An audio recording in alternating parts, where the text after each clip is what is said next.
Еве го и вториот дел од репортажата од Лос Анџелес, Калифорнија, со познатата водителка на програмата The Insider на CBS телевизија, Thea Andrews. И им благодариме на сите спонзори кои помогнаа во реализирањето на оваа репортажа, чии имиња ги гледате на вашите екрани.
Coming over here to California, tell us about that transition from Canada to California. How did you first get your big break in Southern California?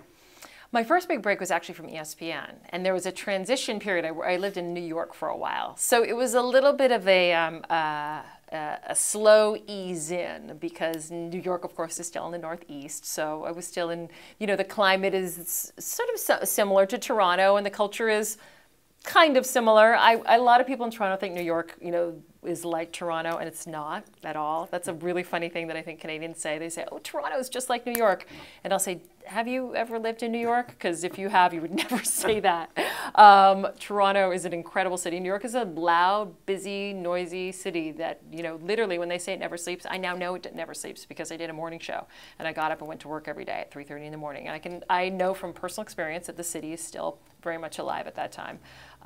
So I had that pad in between, and that sort of introduced me to, American culture and living in the States. And when I lived in New York, I thought I would never move because I loved it. It was so much fun.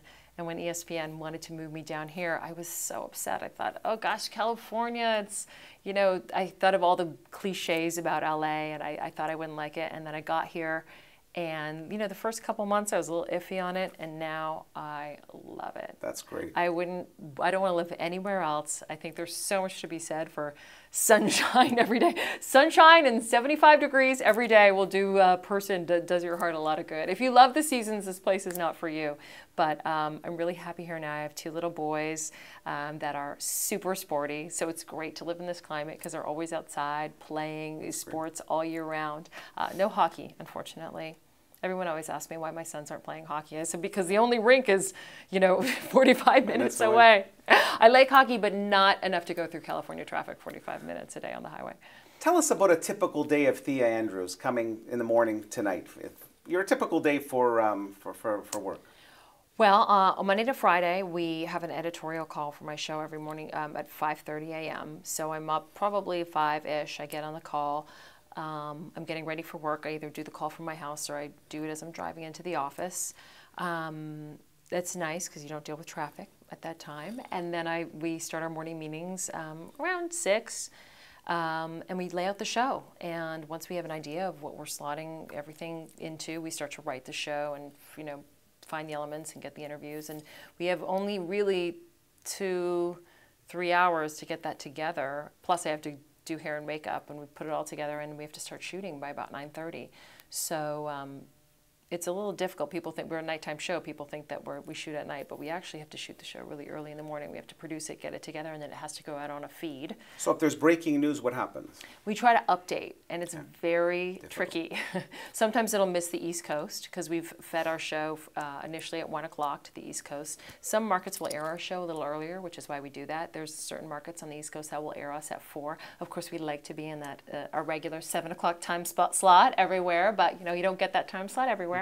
So if we try to update for the markets that are airing, and of course for the West Coast we can always update and it's a little easier. But that's what makes the job a little bit 24/7-ish because you never know. The worst thing is when something happens, when a celebrity does something at around between 1 and 2 in the afternoon.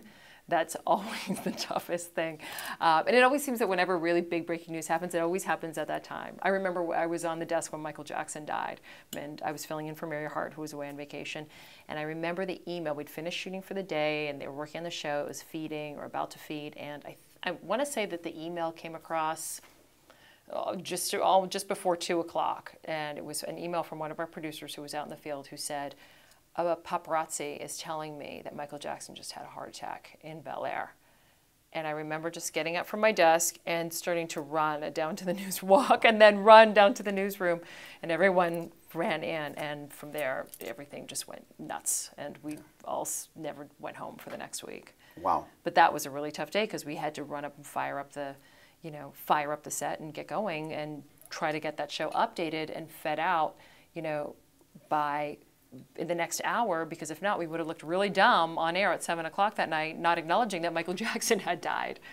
By 5 o'clock, everybody knew that. 6 o'clock, I was on Larry King that day talking about Michael Jackson down at the hospital where they brought him.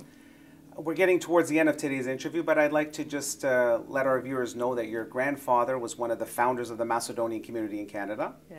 Your father, William Andrews, as well, is not only a lawyer, but very proud of his Macedonian heritage. Very proud. From the village of Grešnica. Yes. And you're proud of your heritage as well? Absolutely. I really miss, the community, and I remember so many things about it from my childhood. It's really funny. My grandfather died when I was really little, but I have a lot of really specific memories of him and doing things at the church. I have a lot of memories in particular of the weddings, because I used to love going to the weddings, and they would have the reception there at the church. And I was just mesmerized by the food and the ladies and the flowers. And I remember getting in trouble for crawling under the tables, and I was always trying to get all the flowers because they always had the carnations. There was tons of carnations at the church, and I would always get in trouble from the older ladies. If you invite me back, I promise I won't crawl under the tables and collect all the carnations anymore. I'll be a good guest. Did your Macedonian upbringing from your dad's side, did that instill something that maybe helped you with your success? I would say that my dad was the first person in his family who was actually born in Canada. His older brothers and sister and his parents were born in Macedonia. And I think that when you have that life experience growing up as an immigrant and really, working, his father worked so hard in his restaurant and just wanted to become a good Canadian, and I think that that really informs your perspective on the things that you need to do, not just to be successful in your own life, but also to be a good member of your community, a productive member of your community, a contributing member of your community. And one thing that I think is so cool about my dad is that while he was super proud of being Macedonian, he was also and is super proud of being Canadian. And I think that that is the greatest way to be, when you respect your heritage and you love your heritage, but you also, you know, love the country and feel a lot of loyalty to the country that took you. And that is one thing that I think I really learned from my dad growing up. It was a great honor to speak with you today. It was so nice to see you again. The beautiful, talented Thea Andrews. You're making me miss home right now, Bill. I want to go home. I got to come home and see you. I haven't been to any of those events that the Macedonian Church has put on in so long. Maybe the Greshnica Society will invite you one day. Those ladies are so nice, by the way. They're the nicest, loveliest ladies, and also the best cooks. I mean, you really you really can't even get involved because you'll just get so chubby going to all those meetings. The baking is out of this world. Just at the end, what's your favorite food of all those? Do you remember? What would you not eat? All of it. All of it's good. You know, the zelenik that they make is like, you want to just keep stuff. How can you stop? It's incredible. And every time there's a meeting, there's like 19 things on the table. Never in your life will you go to a meeting in any corporate atmosphere and not have, I mean, it's like there's a plate of baked goods in front of every person. It's amazing that they don't all weigh like 750 pounds. I don't know how they do that.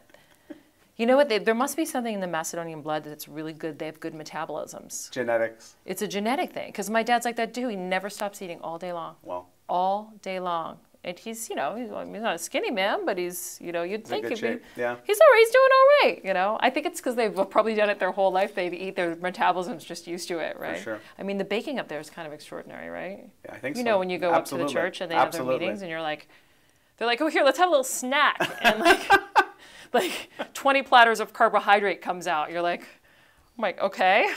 This is no like bagel and cream cheese crowd. Yeah, you know what I mean? Like, oh, here, a little mini muffin. No, no, no, no, no. They really know how to host up there. It's kind of incredible. Thank you so much. I mean, it was great talking to you today. It's really nice to see you. Right here in Studio City, California.